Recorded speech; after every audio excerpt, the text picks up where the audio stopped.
Hello दोस्तों, स्वागत है आप सबका एक बार फिर से चैनल में। दोस्तों, आपके यूपी पीसीएस प्रीलिम्स और यूपी पीएससी जो आर ओ का जो एग्ज़ाम होना है, उसके लिए देखिए सामान्य विज्ञान के बारे में बात कर रहे हैं कि आपके लिए पूर्वावलोकन पर्याप्त है या नहीं, और पूर्वावलोकन को पढ़ने का सही तरीका क्या होना चाहिए। क्योंकि देखिए पूर्वावलोकन की इतनी मोटी मोटी किताबें हैं, तो हमें लगता है कि हम इसे कंप्लीट कर पाएंगे या नहीं, और क्या ये वर्थ इट भी है या नहीं है।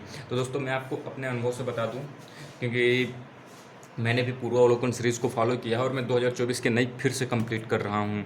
तो आपके लिए देखिए इसमें बहुत बड़ा फ़ायदा क्या मिलता है, आप इसे नई ही लेने का प्रयास करिएगा। इससे होता क्या है, जितने भी आपके एग्ज़ाम होते हैं, यूपी यूपी के एग्ज़ाम जो भी होते हैं सिविल सर्विसेज वाले, इसके अलावा बीपीएससी के जो भी एग्ज़ाम होते हैं, यूपीएससी के जो भी एग्ज़ाम होते हैं, और झारखंड हो गए, बिहार का तो हो ही गया, जैसे एमपी के हो गए, छत्तीसगढ़ के हो गए, जो भी देखिए पीसीएस आपका एग्ज़ाम कराती है, उनके आपको इसमें इंपॉर्टेंट क्वेश्चन मिल जाते हैं जो नए बनते हैं, नए ट्रेंड पर बनते हैं, वो आपके लिए बहुत महत्वपूर्ण रहते हैं। ठीक है, क्योंकि देखिए यूपीपीएससी ज़्यादातर नए क्वेश्चन बनाते हैं, लेकिन देखिए 10 से 12 क्वेश्चन होते हैं जो नए होते हैं, बाकी देखिए रिपीट ही होते हैं क्वेश्चन।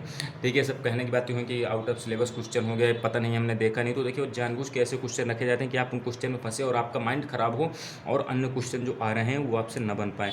तो ये आपको ये ध्यान देना, ज़्यादातर क्वेश्चन रिपीट ही होते हैं, उनके पूछने का तरीका अलग हो सकता है, तो आपको ये ध्यान देना है। इसको पढ़ने का सबसे सही तरीका क्या हो सकता है, इसके बारे में हम इस वीडियो में बात करने वाले हैं। तो देखिए सबसे पहले आपको ध्यान देना, पूर्वावलोकन आपके लिए बहुत ही बेस्ट बुक होती है, इससे पढ़ने में मज़ा भी आती है। इसका कारण क्या है, इसमें टॉपिक भी रहता है, थ्योरी भी मिल जाएगी, और इसके अलावा आपको क्वेश्चन भी मिल जाएंगे। थ्योरी आप पढ़ेंगे, उसके बाद क्वेश्चन लेंगे, तो आपका रिवीजन भी हो जाता है। ये बहुत अच्छी चीज़ है इस बुक में।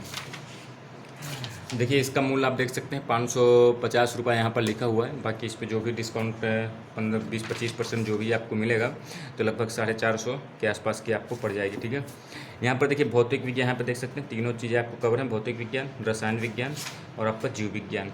आपको पता होगा जीव विज्ञान बहुत ही महत्वपूर्ण है आपके लिए। ठीक है, खासकर विटामिन हो गया, आपका परिसंचरण तंत्र से हो गया, आपके बहुत क्वेश्चन यहाँ से बनते हैं।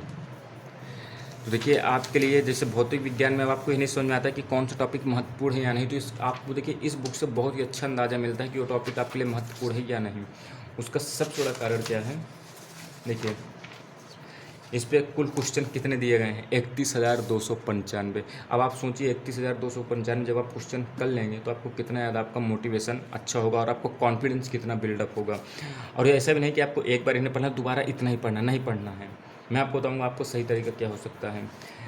देखिए मात्रक इकाई से क्वेश्चन है, टॉपिक पहला है आपका भौतिक विज्ञान का। ठीक, इसको पढ़ने का सबसे तरीका है, थ्योरी पोर्शन है।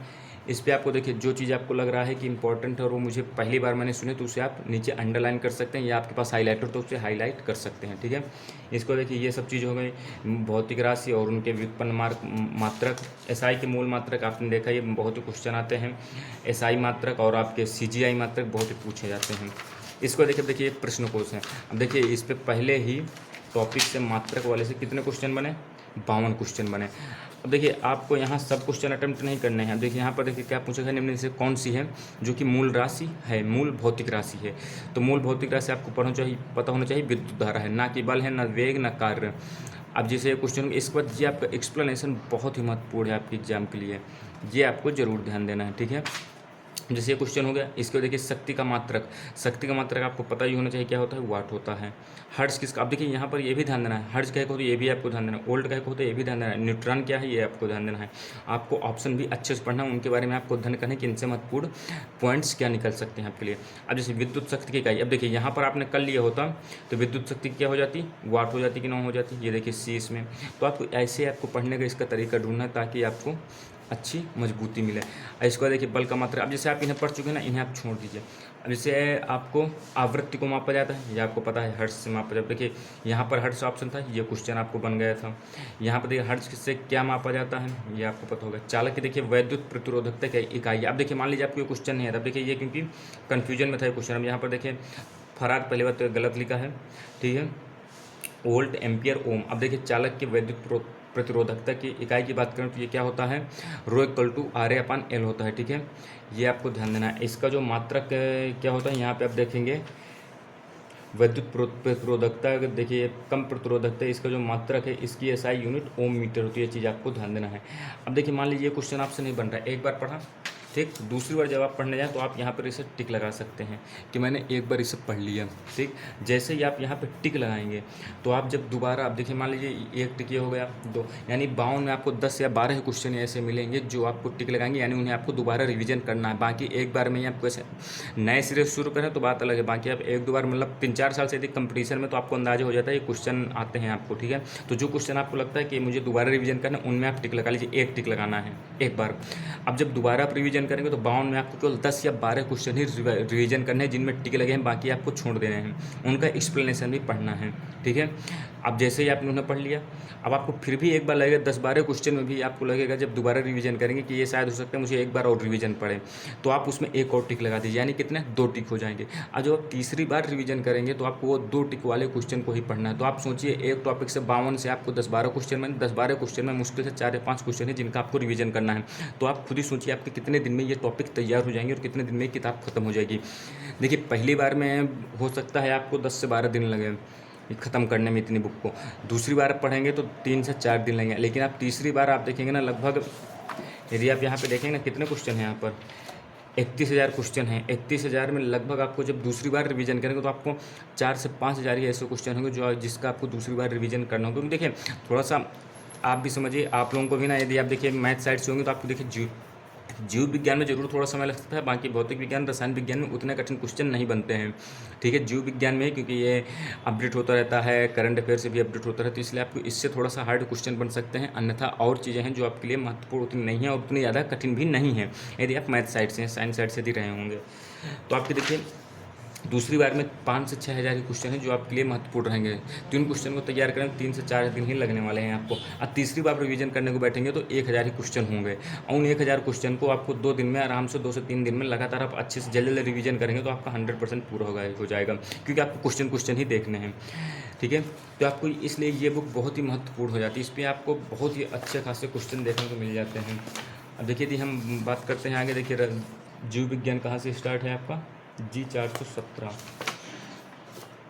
जैसे देखिए हम यहाँ पर जीव विज्ञान देखने वाले हैं, ये देखिए। अब देखिए जीव विज्ञान की उपशाखाएं यहाँ पर दी हुई हैं। अब जीव विज्ञान की यार उपशाखाओं में आप जाएंगे, ये देखिए जीव विज्ञान की शाखाएं हैं, जैसे देखिए पैलियो बायोलॉजी क्या है, ठीक है, पैलियो बॉटनी क्या है, इकोलॉजी क्या है, जेनेटिक्स क्या है। अब इनको आपको पढ़ना है, जो नहीं आ रहा उनमें टिक लगाते जाइए, एक टिक लगाना है कि आपको दोबारा जब रिवीजन कर तो आपको टिक वाले बस देखने हैं। जब दोबारा करें तो डबल टिक लगा दिए, जो ज़्यादा कठिन लग रहे थे कि हो सकता है वो मुझे भूल सकते हैं। देखिए एक ही जगह सब, देखिए शब्दावली एक जगह मिलेंगे, कितना बड़ा फायदा रहता है, बहुत ही महत्वपूर्ण है। इसके बाद देखिए क्वेश्चन भी आपको मिल गए यहीं पर, सबसे अच्छा फायदा ये हो जाता है। आप इसे तैयार करेंगे, इसके बाद क्वेश्चन लगाएंगे, ऑटोमेटिक आपका रिवीजन हो जाएगा। तो ये काफ़ी महत्वपूर्ण है। इसके बाद देखिए जैव विकास हो गया, ये देखिए नोट्स आपके इंपॉर्टेंट हो गए, महत्वपूर्ण, तो ये आप देख सकते हैं। इसके बाद इसी से संबंधित आपके क्वेश्चन यहीं पर मिल जाएंगे आपको। तो इसलिए ये बुक काफ़ी ज़्यादा महत्वपूर्ण है। आप इसको बस फॉलो कर लेंगे तो मुझे नहीं लगता इससे बाहर आपके विज्ञान का क्वेश्चन जाने वाला है, साइंस का आपके लिए महत्वपूर्ण है। और साइंस देखिए क्वेश्चन भी अच्छे खासे आते हैं आपके, चाहे वो ROAR को एग्जाम हो या आपका UPPCS प्रीलिम्स का भी एग्जाम हो, यहाँ से आपके साइंस के क्वेश्चन अच्छे खासे बनते हैं। लगभग 15 से 20 तो मिनिमम है। कभी कभी देखिए प्रीलिम्स वाले एग्जाम में तो, क्योंकि देखिए प्रीलिम्स तो हर साल होता है UPCS का, बाकी ROAR क्योंकि 2 या 3 साल में भर्ती आती है एक, तो ROAR में देखिए 15 से 20 क्वेश्चन आते हैं, लेकिन प्रीलिम्स की बात करूँ लगभग 20 से कभी कभी 20+ भी क्वेश्चन यहाँ पर टच कर जाते हैं। तो इसलिए आपके लिए महत्वपूर्ण है, ये आपको ध्यान देना है ये बुक। तो इतने से आपका कंप्लीट हो जाएगा। बाकी आपको कोई भी क्वेरी हो या कन्फ्यूजन हो तो आप कमेंट बॉक्स में पूछ सकते हैं। तब तक के लिए चैनल को सब्सक्राइब जरूर कर लीजिए, ऐसे ही अपडेट्स आपको मिलती रहेंगी। बाकी मिलते हैं अगली वीडियो में, तब तक के लिए दोस्तों धन्यवाद, जय हिंद।